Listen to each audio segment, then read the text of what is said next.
Good morning and welcome to the Black Friday edition of the Bulwark Podcast. Look, I got to fess up.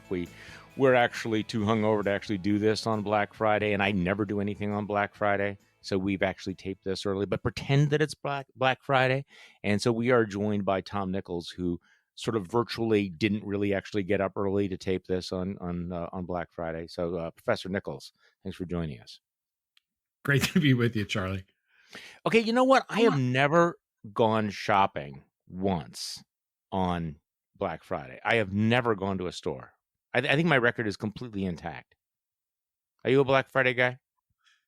No, I'm a virtual Black Friday guy, but I will tell you that, part of my annoying, curmudgeonly approach to the economy is that years ago when I was dating my now wife, and it was Thanksgiving evening, and we were just hanging out together, and the clock struck midnight, and I said, we were living in downtown Newport, and I said, hey, let's go see what Black Friday looks like, because we used to have a big box store right down the way from us.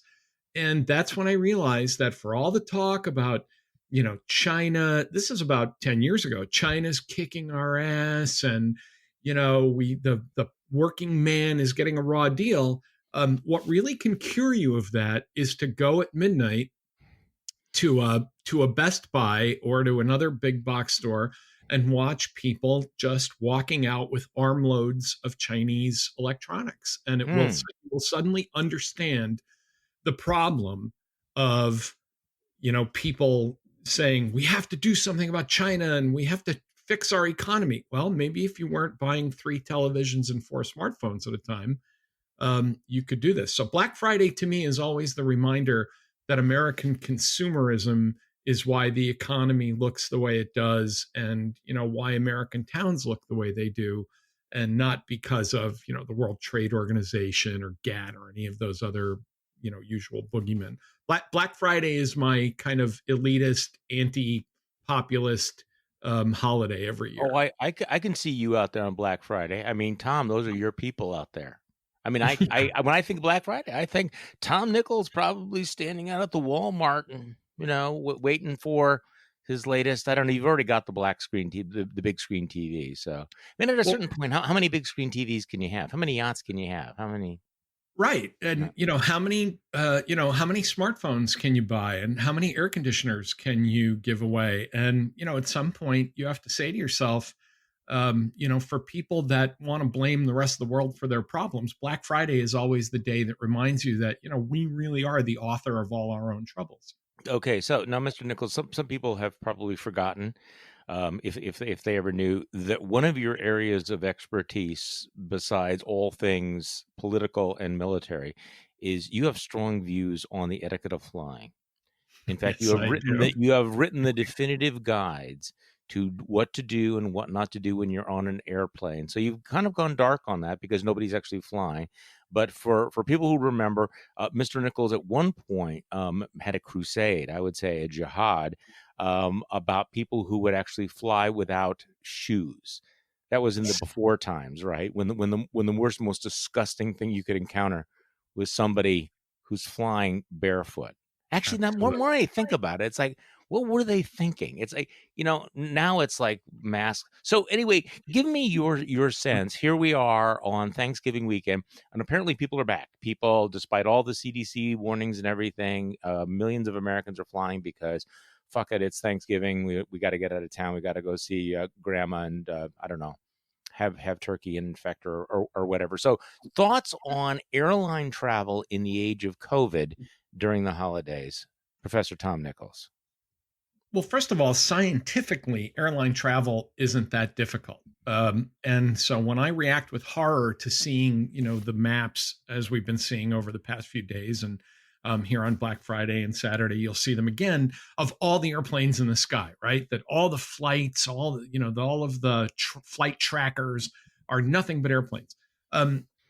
Actual airplane cabins, if you're wearing a mask and you're not sitting directly next to somebody, are not that bad. The problem is where people are going, where they then all crowd inside, and they are all like little disease vectors jumping all over the country where they're going to gather indoors and hug and kiss and breathe and yell and drink with each other. And that's going to be the problem. So I don't really react so much to the sight of the airplanes, except of course that you're going to have people, because Americans are basically a nation of toddlers, you're going to have people who aren't going to wear masks. And you are going to have people who are going to aggravate the flight attendants about basic protocols. And you are going to have people who are going to commit the ultimate sin, in my view, of taking their shoes off.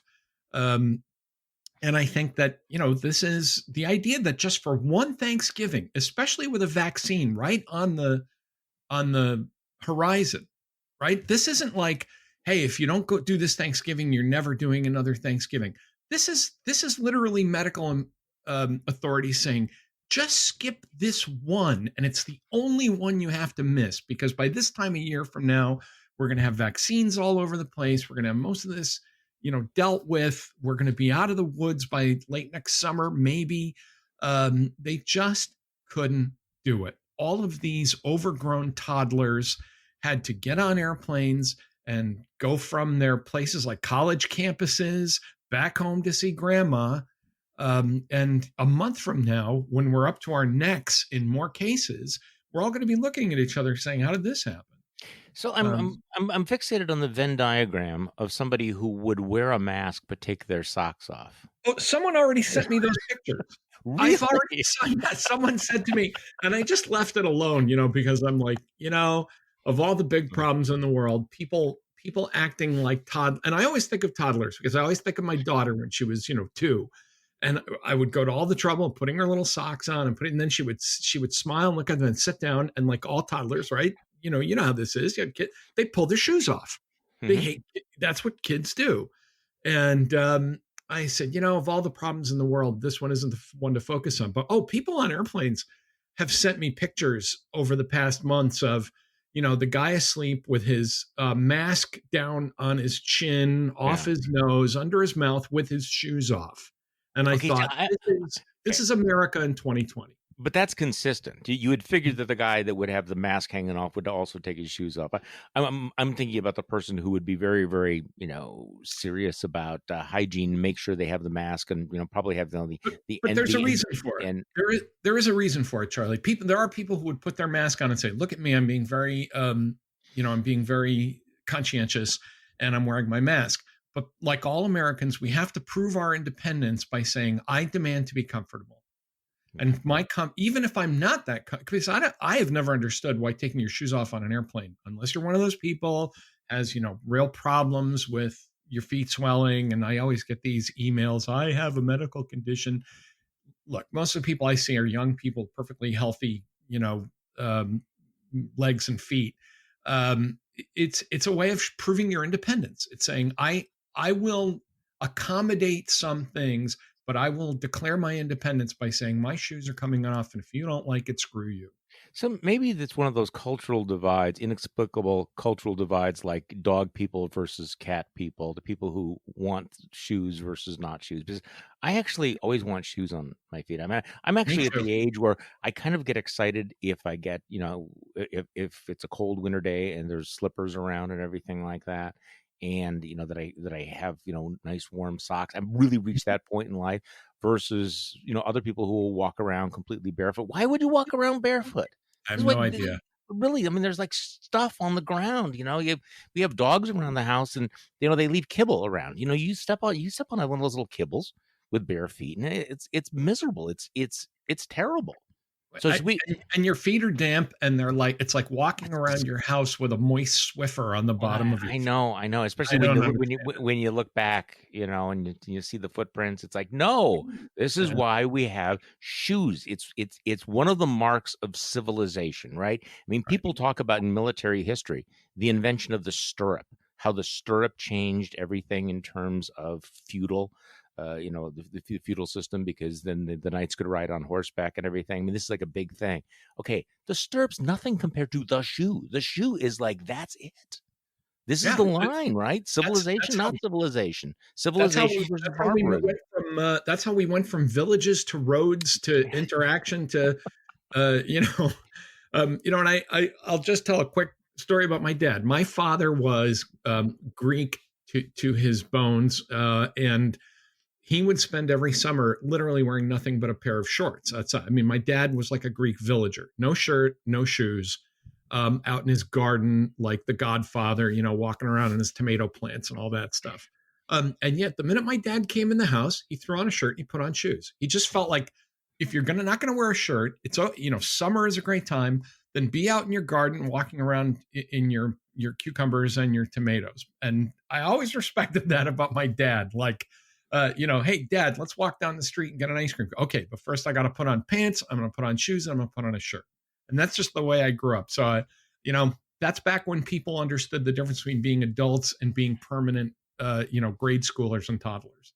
Okay, well, speaking of which, that's a great segue to talk about the state of American politics today and the American electorate. So today's the day. Well, I'm sorry.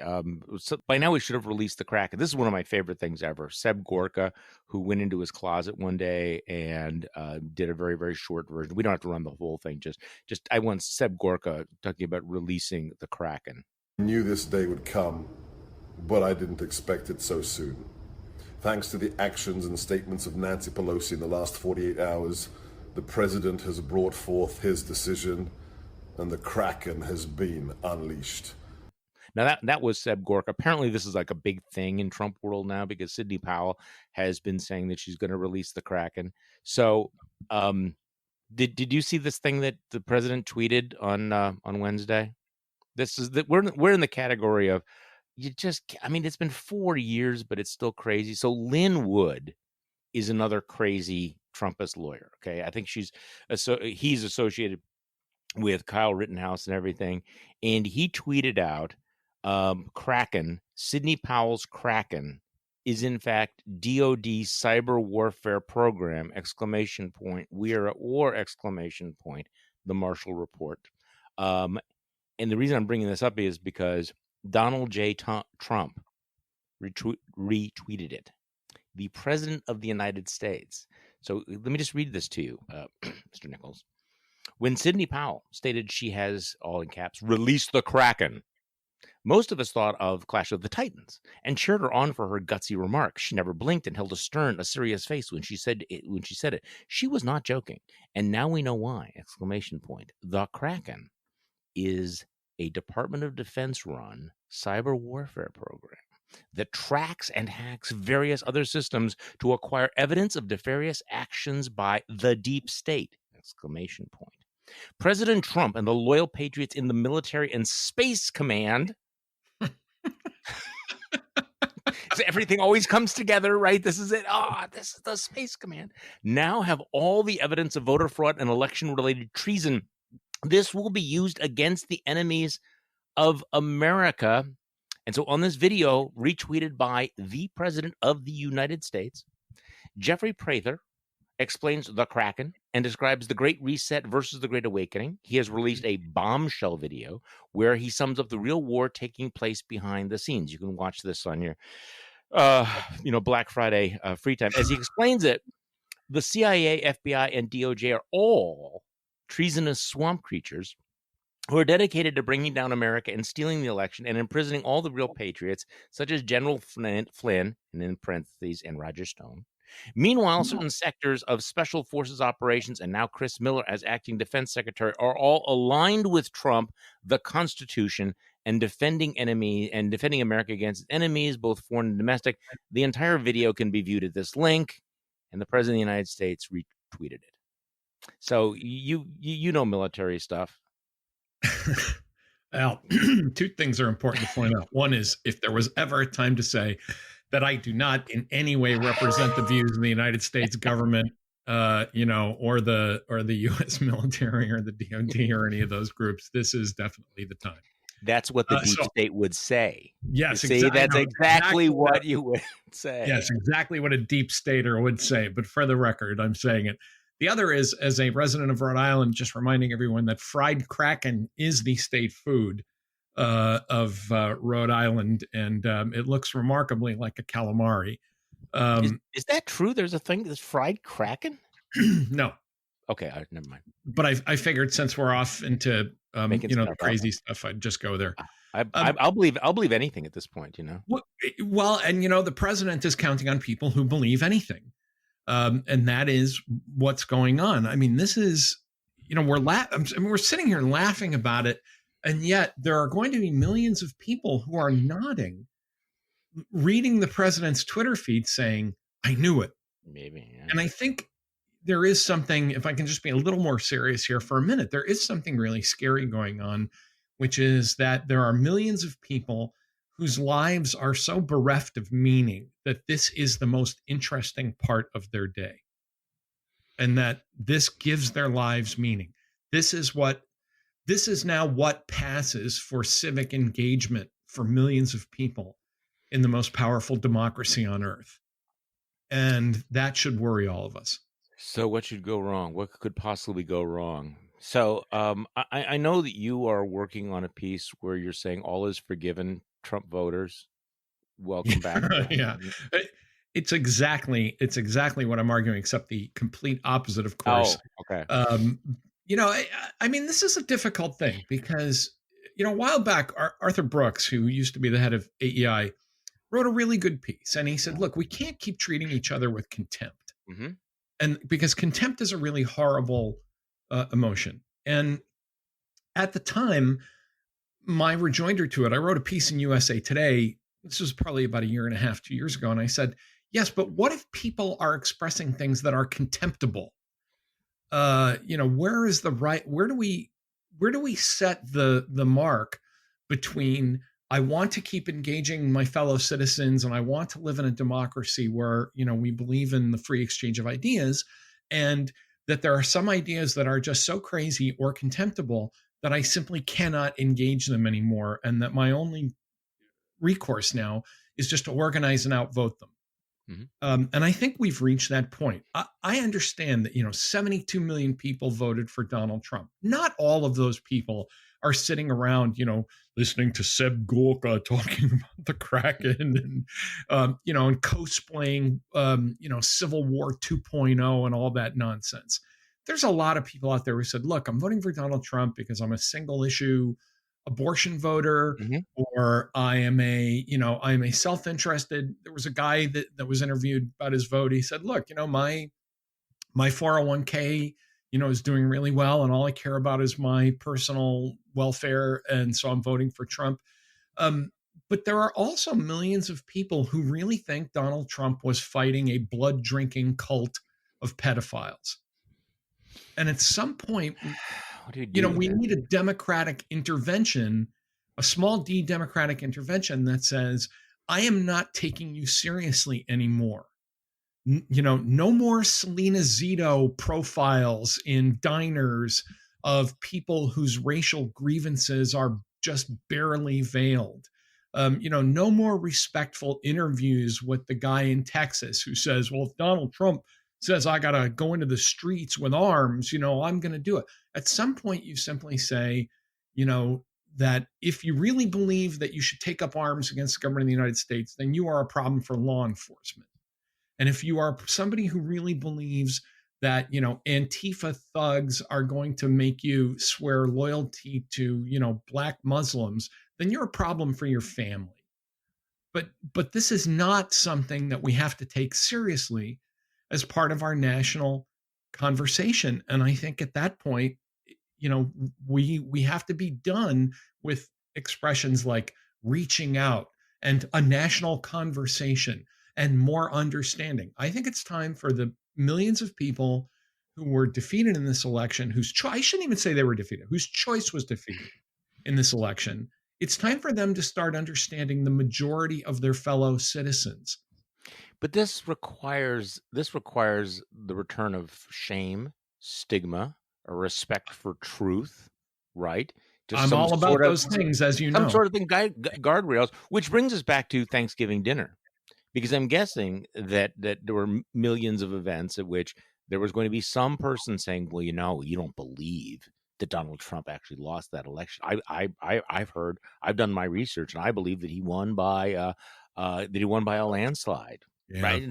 And here's the problem of that is that in social media and in politics, you can sort of swipe away and not pay attention to those people, not retweet them, not follow them, not give them any credence. But what do you do if you actually have millions of people, then you might have to have dinner with somebody who believes the most batshit crazy things that are out there. So this is one of the good things about the quarantine, is that I'm not going to have that conversation. But do you confront people? Do you get in their face? Do you say, "Look, that is just not true"? No, and potatoes. When I wrote about conspiracy theories and the death of expertise, I said, it's frustrating and pointless and sometimes dangerous to confront people who really, deeply believe in conspiracy theories. But I do have a bit of advice. Now that Thanksgiving is over, Christmas is coming, and this will happen again. And, there are going to be dinners that are going to be uncomfortable. My approach to this has been to turn to people like that when I encounter them among my friends or family, in real life, in 3D, as opposed to social media. I said, look, you're wrong. In your heart, you're wrong. And I'm not having this conversation. And that's it. Stopping. Yeah. That just to say, because look, I think, and Charlie, you and I have talked about this before in terms of, and I'm sure we'll get to this when we start talking about people like, Josh Hawley or Tom Cotton. But I think for a lot of these people, this is attention-seeking behavior. This is pay attention to me behavior. This is people who are looking at you kind of out of the corner of their eye and saying, I'm going to hijack Thanksgiving dinner by saying, I know that Venezuelan voting machines paid for by George Soros, who was in league with the reverse vampires hired by the Rand Corporation, they're doing it because they want the entire table to turn to them and to say, Uncle Ned, the fuck is wrong with you? Well, but okay, so there are the attention seekers, and there are the cynics. There are the people who they know better, and I think they're in a lower circle of hell because the Matt Schlapps of the world who go along with this kind of crap, or the Rona McDaniels and stuff, because they're the careerists and the grifters. But there are people who believe this stuff. Right. They actually believe it, and you can look in their eyes, and that's a scary thing. I can deal with the dishonesty and everything. It's the people who honestly believe this, people who in every other aspect of their lives are probably reasonable, responsible people. But when it comes to this, it's just like they're mainlining the bat guano. But that's why the response of just turning to them and saying, remember that when it comes to this kind of a conspiracy theory or this kind of embedded belief that Donald Trump really won the election, arguing with them is to them proof that they're right. When you argue with them, they take that as not only as, again, these are people that I think that are like emotional vampires. They just need that emotional engagement. But more than that, every argument you make is proof that they are right, that you are hiding something, that you know the truth. And I think there is nothing as devastating as just turning to them and saying, okay, shrugging and saying, I understand you feel that way. You're wrong. You deep down somewhere in you, Uncle Bill, Aunt Greta, you're wrong. And I can't argue this with you because I know that you're wrong. Now pass the potatoes. And I actually had this happen long before Trumpism. When I was working in the Senate years ago, I some of the folks who listen in might remember that I worked for the late Senator John Hines of Pennsylvania. And I came home for a, family dinner, and one of my uncles was railing about how everybody in Washington is on the take, and everybody in Washington is part of it was really, by the way, this guy, this God rest his soul, this uncle of mine was an early Trump adopter in 1999 when Trump was doing an exploratory move. He had a Trump early in 1999. Yeah, because remember, Trump was reaching out in 2000. He was starting to move for it, and this guy went right onto Trump like a fly toward what. So. I guess I already dropped an F-bomb, so I guess I don't know why I didn't say shit, but like a fly on shit. Yeah, so I said to him, I said, I'm sitting right here. I work in Washington. And he said, then you're corrupt too. Okay, well, that's a deal breaker. Well, this is somebody who loved me to the day he died. And I just stopped and I smiled and I said, really? And you could see him stop for a moment and say, yes. But I said, okay. I said, you're wrong. Now let's, pass the potatoes. So, I think it didn't help him very much, but it helped me. So obviously this has long-term implications for democracy and the fragility of it, and we'll have plenty of time to talk about it. But we're also at this moment where this thinking is also politicizing and tribalizing the response to the coronavirus, and which we're seeing obviously with Thanksgiving, and where Thanksgiving became this act of defiance. The war against Christmas becomes the war against Thanksgiving. And you see the country divided between people who are taking this seriously and not taking it seriously. And I honestly thought that if we hit this third peak, if we had the kinds of numbers that we're seeing today, right now, that this would be sobering for people who would say, wow, you know what? They predicted this would happen. It's happening exactly as the experts said it was going to happen. Maybe I ought to change my behavior. I live in Wisconsin. I will tell you, it depends which county you are in, whether people are wearing masks or taking this seriously. You go north above a certain point in the state of Wisconsin, and you'll go into packed bars and restaurants, and nobody will be wearing a mask because they believe, because we, the people, have done our research on the internet and on Facebook.com and Twitter.com and Parler.com or whatever, and have decided that there's nothing to worry about. And plus, don't tread on me. This is one of the most extraordinary experiences I've ever had. Watching. Nothing makes my heart sink than when someone says, I've done some research. I know that's a tip. It's a tell. It's always a tip off. It means that I cruised around the internet until I found a website that agreed with me and made me feel better. And I'll just say it again, Charlie. Why do people do that? They cruise around looking for this confirmation because deep down they have a terrible fear that they are wrong. John le Carré, the great spy novelist, had a great line once about Fanatics. He said, his British spy Smiley was talking about how he knew that his opposite number could be beaten. And he said, he's a fanatic. And that's why he can be beaten, because every fanatic harbors a secret doubt. But like you, I thought that when these cases started to peak, that this would kind of snap people out of the spell. But, the scariest thing in the entire pandemic, and this was a moment when I took no pleasure in being right. I had said months ago, there will be people with ventilators down their throats choking out the word hoax.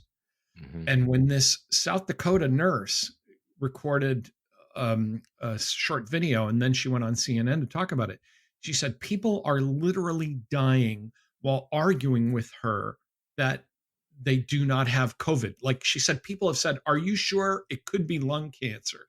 Like they would rather have lung cancer than COVID because it is so destructive to their own sense of themselves and to everything they've been conned into believing, that she said their last emotions on this earth are rage and anger. She said, we try to get them to FaceTime their loved ones to say goodbye because we can see the O2 levels dropping.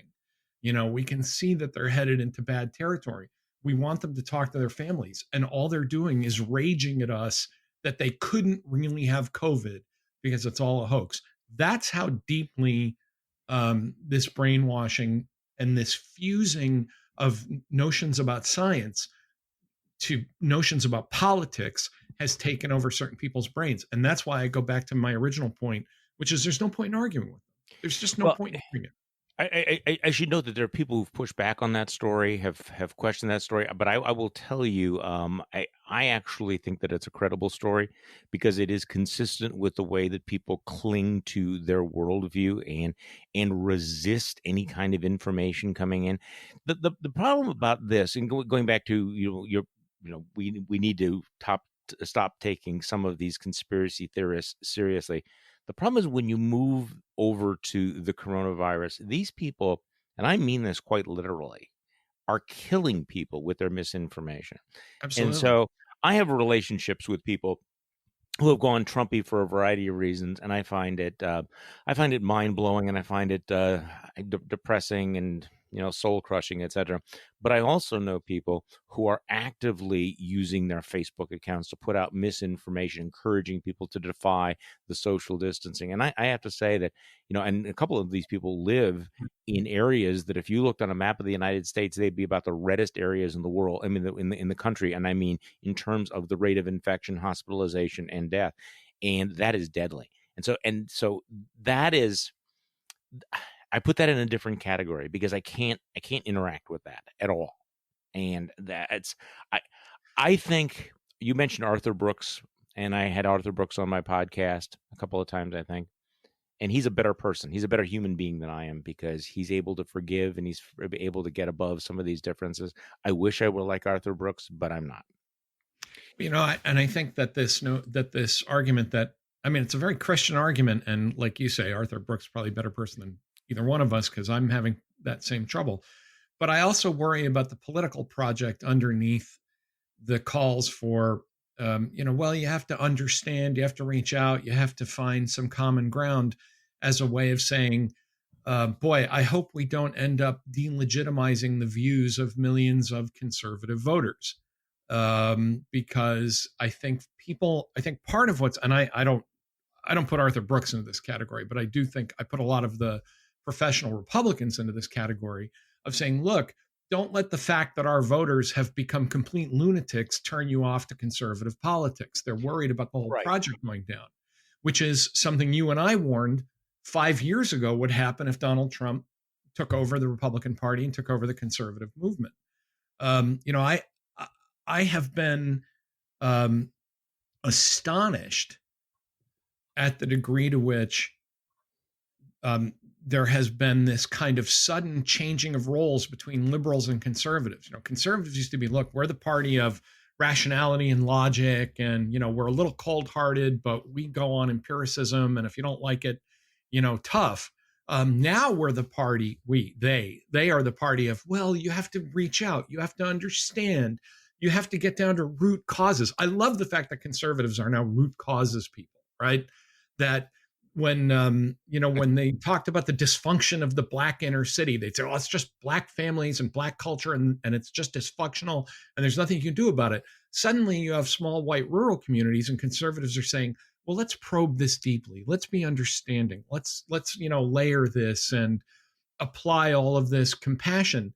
It really gives away the game to see those roles reversed this way. And I'm just skeptical of it. And I think you're right. The people who know better, I have actually encountered people. I haven't heard whether this nurse in South Dakota, whether that story's been debunked. I've encountered people who literally are like that, who say things. No, I have too, which is why I'm willing to give it. Yeah, I'm willing to believe it because I've seen it with my own eyes among people who simply don't believe that COVID is a real thing. But the people, I think, you at the beginning of the program, you referred to the deepest circle of hell. I mean, there's a guy, a libertarian journalist, I'm not even going to mention who he is because I don't want to give him more oxygen, who has just been posting things that are just bad science about not wearing masks. And he's been doing it. He's a Rhode Island writer. And, Rhode Island is going through a tough time because of colleges, because of our population density back and forth to Boston. We've been going through a period of a spike, and he knows better. I mean, or this is an educated man who understands science, but he's also got this kind of insanely libertarian streak that says all government is bad, and the government telling you to do anything is immediately the reason you should tell government you're not going to do it. And that's going to get people killed. Yeah, and that, of course, there's a logical inconsistency there. Giving information or following expertise is not the same as necessarily government coercion. So I want to talk about this talking across the divide, which I will admit I kind of roll my eyes about that to a certain extent. Except you and I have had the same experience, though. when we talk about we need to talk across the divide, there has been some conversation between the center left and the center right. And you and I have had conversations with people on the other side of the political aisle that we probably would not have had before. Right. So it's one thing to say, let's reach out to the people who are believing the Seb Gorka, the Seb Gorkas and the Corey Lewandowskis, and who believe that there's some sort of, space command Kraken out there that's going to give Donald Trump a second term. No, we're not going to deal with those people. We're not going to reach across the divide. But I think one of the things that's happened, and I think this podcast and our audience is a perfect illustration of it. People that in that coalition of the decent who are willing to say, okay, we thought that we were absolutely on the other side of everything because we had different opinions about tax rates, now willing to say, actually, those differences don't matter as much as we thought they did. And we probably have more shared values, even though we might disagree on certain public policy issues. Yeah, I mean, it's almost like the center right and the center left, we're all becoming kind of, John F. Kennedy Democrats or Nelson Rockefeller Republicans or some, squishy middle that the people on both wings of our respective parties hate.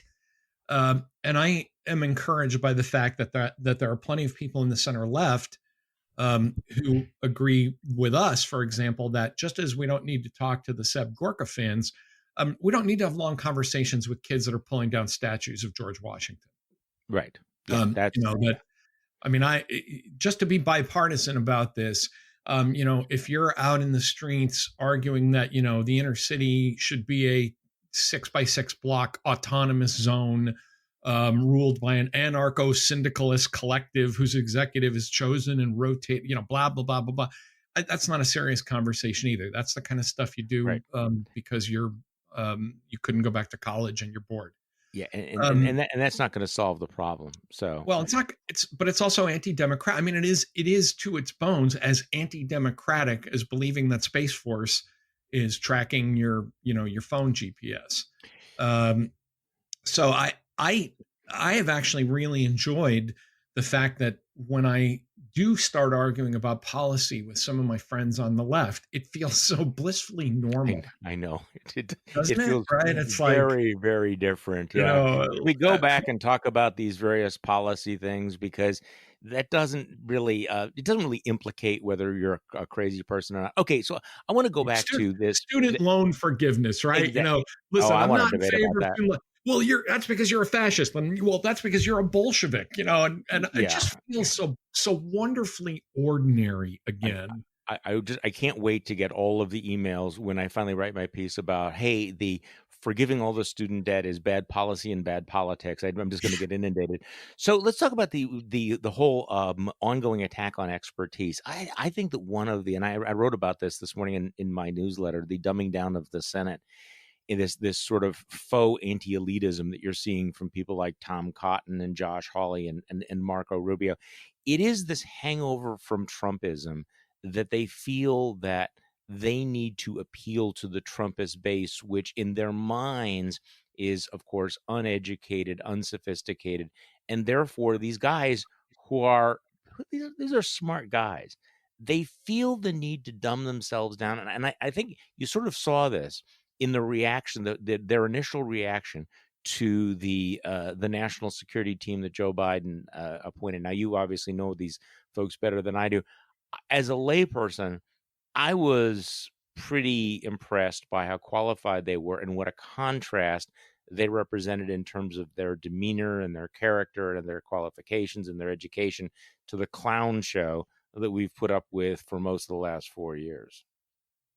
Well, I actually think it's worse than that, Charlie. I think when it comes to Hawley and Cruz and Rubio, first I'll just say about Biden's national security team, if you didn't think that at some point Tony Blinken was going to be Secretary of State, then you just weren't alive for the past 10 years. I mean, you could have randomly generated a Democratic administration and come up with Tony Blinken and Avril Haines and or people like them. And I don't say that as I say that in a really good way, that, their resumes are what you would totally expect. I mean, I'm glad that the Secretary of State is a former Deputy Secretary of State.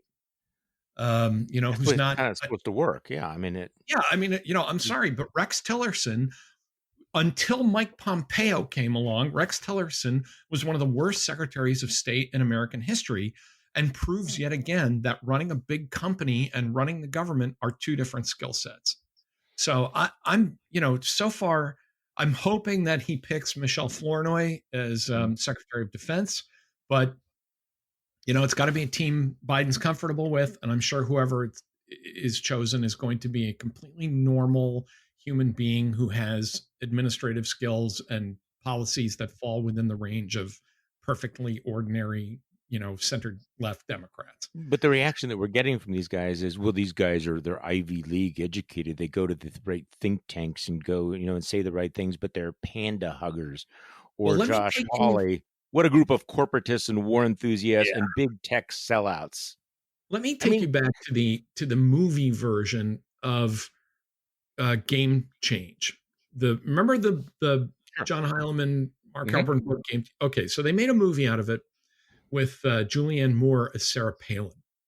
And there was a moment in it that explains everything about Rubio and Cruz and Hawley. And that is when they're trying to get Palin kind of back on the reservation, and she smiles and says, "I'm not going back to Alaska."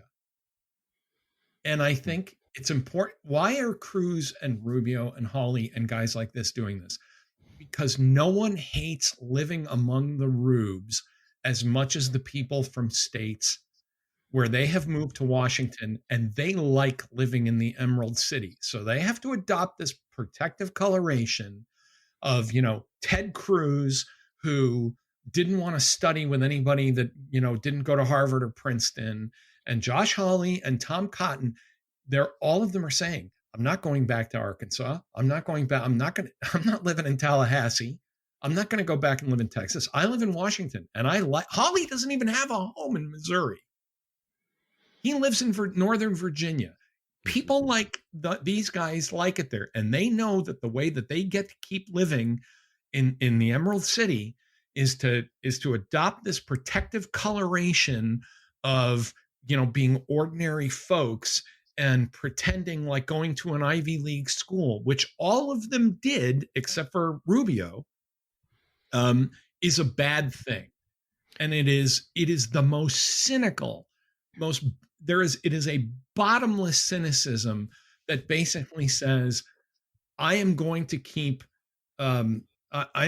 fleecing the rubes by projecting and saying that everyone else who went to a good college is fleecing the rubes. It's really disgusting. Yeah, and it comes off as a little bit fake. If they think that they are going to be able to take the mantle of Trumpism and just simply by the performative assholery of their tweets, I think they're a little bit naive. When I wrote about this, I said, look, I'm not the worst actors in this are not the actual idiots in the Senate, be like Marsha Blackburn or Tommy Tuberville. To leave those aside, what's interesting about Cruz and Cotton and Hawley and Rubio is that they have pretensions, right? They have pretensions to be the serious thinkers. Right. They'll Mike give Lee, speeches. Constitutionalist. What's with Mike Lee? Well, I mean, is he? These are serious. These were one-time serious people. These were at one time experts, right? Mike Lee has figured out that. That the only way to preserve Republican minority rule, and let's call it what it is, white minority rule, is to find inventive new reasons, for justifying why Joe Biden can win the election by 8 million, 7 million votes, and yet we still have to sweat it out about what 10,000 people in Wisconsin are doing. And instead of making a principled argument to say, we need a new federalism, or we need to preserve federalism, but we need to change things. Instead, you get these kind of half-baked Ben Sass articles about things that will never happen. And all of them boil down to the same thing, Charlie. I think they all boil down to, I like being a senator. That's what it boils down to. I like living in Washington. I like being a senator.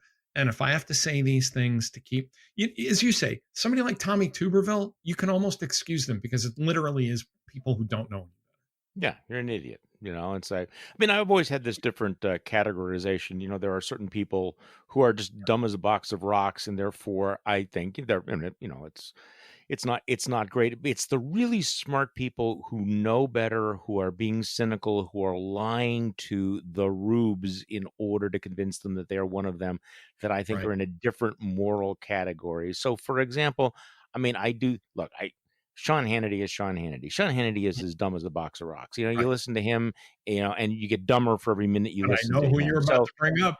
and I'm saying, so in this category, Tucker Carlson is far more dangerous, I think, and far more culpable. Although Far more he, hideous is the word I would use.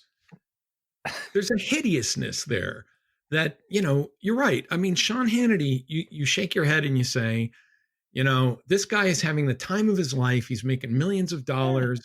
He doesn't, you might as well try to explain algebra to a puppy to have an argument with him. Tucker Carlson knows better. Tucker yeah, Carlson has actually thought this through, and what he's doing, and I don't want to get this quote wrong, so I won't attribute it, but as someone who knew Tucker Carlson once said, Tucker likes money and he likes being on TV. And he has made a conscious decision that if I have to say these half-baked, completely cracked things to make money and to stay on television, I will. Now, he claims to have had a big kind of populist epiphany along the way. I think that is pure horseshit. I think he has figured out that there has to be life after Trump, and he's looking for his sweet spot. After he himself has brought up in interviews that being fired and losing a show was a trauma, and I think he said, again, I go back to the Sarah Palin thing. I'm not going back to Alaska. I think this is Tucker Carlson saying, I'm not getting fired again. I'm going to be on TV for as long as I want to be on TV. Well, it's a sign of how we've lowered the bar, though, that people were giving him credit for pointing out that Sidney Powell was completely nuts. Look, I mean, you don't get a cookie because you recognize that the crazy woman is crazy, And then and he of backed course, off. yeah, and then 2 days later, he's like, "Well, obviously, this election is not fair, and we all know this." So he'll go back to the tribe, but let's hold off in handing out the Nobel Peace Prize to somebody saying that Sidney Powell's claim that the Venezuelan communist Hugo Chavez, George Soros conspiracy was out there. This is not a sign of the fact that you've now become Edward R. Murrow. And think of how normal someone like Tucker Carlson has made it. I know. That Sidney Powell is a part of our national life. Someone who would normally be, standing in front of a storefront law firm somewhere, handing out flyers while wearing a sandwich board. Yeah.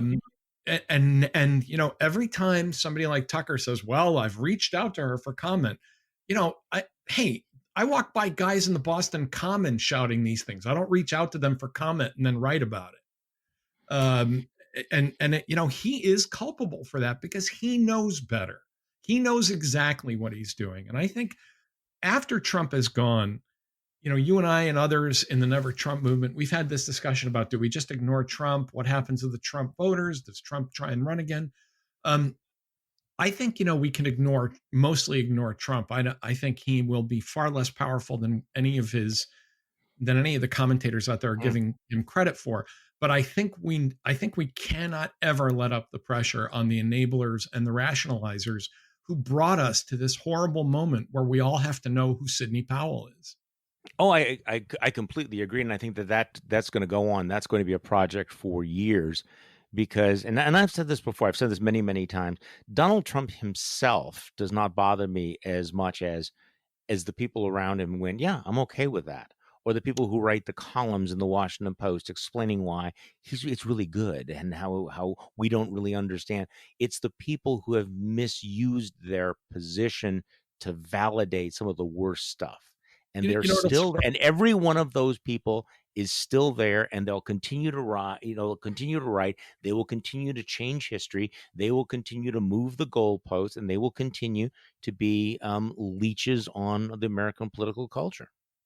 It may surprise some of the people listening because I've had this discussion with my wife, right? We sit there and of course I became America's companion. Daniel Dale was the great fact checker. I was just the guy snarking from the balcony during every Trump press conference. But for most of those, my wife was sitting with me and she would just shake her head and say, he's such a hateful person. He's so terrible.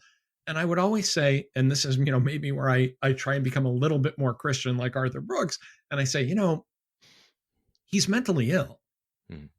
I mean, there's only so much hate that you can direct at Donald Trump.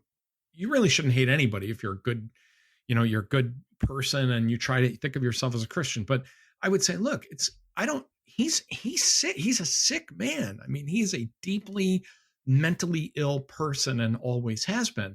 But then the real fury begins when then they cut away and you've got, Greg Gutfeld yucking it up about how awesome it was, or Tucker Carlson, patiently explaining why all of this is, 40-dimensional chess. You're right. I mean, those are the people that you just cannot forget, and you can never let them whitewash what they did to our country. Because without them, Trump, I really think the Trump clown show would have run off the rails even during the primaries. I mean, I was one of the people arguing that the Republicans should keep him off stage, treat him like David Duke. And all of these, there were plenty of columnists who really took issue with me. I don't want to say who they were, John Podhoretz. Anyway, that said, no, you can't. He's the voice of the people and, he should be defeated, but he needs to speak up. And, if we had taken that more seriously and really gone after the people who were treating Trump seriously and challenged them to argue why somehow this is good for democracy, I think we would have been in a better place. And I think a lot of those people are going to try and launder their reputations when Trump is gone and say, well, I never really, and I just thought, and no. I mean, on this, I think, and they they've done a public service though in letting us know who they are and in moving the window of what is morally acceptable, and it I think it has changed. It has certainly changed conservative politics and Republican politics because we understand what is central and what they are willing to jettison under certain circumstances. So I don't think we ever need to listen to Bill Bennett talk about the importance of virtue or character. I don't think that we need to listen to Victor Davis Hanson as somebody who really talks about an understanding of America's role in the world. I don't think that we ever need to take Hugh Hewitt seriously when he talks about American politics and conservative ideas. That's a long list. Now, that's not to shame them. It's just to say, look, let's just remember how we got to where we are. And because some of you people seem to think that you'd like another 4 or 8 years of that, if you want him to run again, then he's going to be in your head for the next 4 years as the president out of office, and then you actually want to put him back in the Oval Office, despite what he has done and what you've seen every single day. I saw you do that. I think there's nothing wrong with shaming. I saw you do that on Twitter with some of these guys to remind them. And you wanted another 4 years of this. And in some ways, I think this has been a really salutary effect on the conservative movement because it has, it has reminded us, I can't even say it reminded us, it's clarified to us, who among us were the hypocrites and the opportunists. I mean, you and I and every other former Republican, we've taken this huge amount of static about, you were always like this and you were always part of this racist movement. In our defense, I'm going to say I always thought of myself as a conservative, and I knew there were some distasteful people and some really bad people in our movement, just as there are in all of them. I mean, Democrats are going to have to go through the same process of self-examination down the line. They don't know it, but they're going to have to at some point. What I didn't realize is how many of those people were sitting right next to me. No, I know exactly what you mean. And this is ongoing. It's embarrassing to say, for example, I mean, there's a lawsuit here in Wisconsin that actually asks for the entire election to be declared null and void, that the legislature dominated by Republicans choose the electors, and that the governor, who's a Democrat, be ordered to accept the Trumpian electors. Okay. and they want the state Supreme Court, which is a 4-3 conservative majority, to do that. Now, I got to tell you, I don't think they're going to do that. I don't think that but I know those people, and there's that thought in my mind: do I know you? Yeah. Are you capable of even thinking of this? Because if you are, then I mean, F us all. It's just of course, I also live in Wisconsin, where we have seen one after another of the people that we thought were the future of the party become either invisible or completely all in. I mean, Paul Ryan has virtually vanished off the face of the earth. Reince Priebus decided he was going to flip and become completely Trumpy. Scott Walker wants to turn himself into Charlie Kirk, and I don't know what the fuck is going on with Ron Johnson. When the primary season began 5 years ago, I didn't know much about Scott Walker, and I thought, boring, technocratic, Midwestern governor, my kind of guy. And then within a year, I was like, oh my God, was it all? And I think this is the question that will always torment us. Was it always like this? Yeah. Or did they change? And to some extent now it doesn't matter. They are who they are. And I think if they changed, some of them could argue, well, I changed, then that reveals a weakness of character. Yeah. I don't know. I worry about that. I worry about that a lot. And you go back and start to reverse engineering things you thought you understood and that you felt very, very strongly about. And you ask yourself, did you really understand what that was about, who you were with? And is it possible you were on the wrong side of those issues? And I'm willing to be open-minded about that. Think, you know what? This is what I imagined was happening here. And maybe we were completely wrong, because now we know that many of the people who were framing the issue were not people of good character or acting in good faith, that maybe in fact on the whole issue of voting, for example, I've talked about this on the podcast. I spent 20 years saying, no, of course Republicans are not trying to suppress the vote. No, that's completely unfair. They are really concerned about the integrity of the ballot box and making sure that everybody's vote get counted. Well, now look what's going on here. I mean, they're literally like they've pulled off the mask. And it's like, we do want to disenfranchise millions of voters. So reverse engineer it. So 20 years ago, what were they really trying to do? I mean, I thought I knew, and I was part of it. What the hell was I actually up to? So, and hey, listen, I was going to say, and even on issues that we thought we were just fighting as a policy issue, were the people that were fighting alongside us, were they fighting about this as a policy issue, or was there really a darker agenda? Well, that's right. And that's something that haunts us, and I don't have definitive answers at this point. So, Tom Nichols, we got a 4-day weekend here. We're like halfway through it. Enjoy it. Be thankful. Try to get from here to Christmas. And thanks for coming back on the podcast. Always great to talk to you, Charlie. I hope you have a wonderful and restful weekend. You and your whole family. And thank you for listening to this special Black Friday edition of the Bulwark Podcast. I'm Charlie Sykes. We will be back on Monday, and we will do this all over again.